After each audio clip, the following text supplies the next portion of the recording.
নমস্কার বন্ধুরা।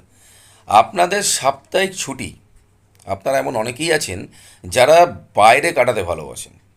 অর্থাৎ আপনার বন্ধু বান্ধবের সঙ্গে, আপনার ক্লাবে, আপনার পাড়ায়। আপনি ছুটি বাইরে অবশ্যই কাটান, তাতে কোনো অসুবিধা নেই, কিন্তু প্রত্যেক ছুটির দিনেই যদি আপনি এটা করেন, তাহলে একটা কথা বলুন তো, আপনার পরিবারের যারা সদস্য, অর্থাৎ আপনার মিসেস, আপনার ছেলেমেয়েরা, আপনার বাবা মা বা আদার্স যারা আপনার পরিবারে রয়েছেন, তারাও তো এক সপ্তাহ ধরে ওয়েট করে বসে আছে আপনার সাথে হয়তো এই ছুটির দিনটায় আজকে একসঙ্গে বসে খাবে বা টিভি দেখবে বা একটু গল্প করবে বা একটু আনন্দ করবে।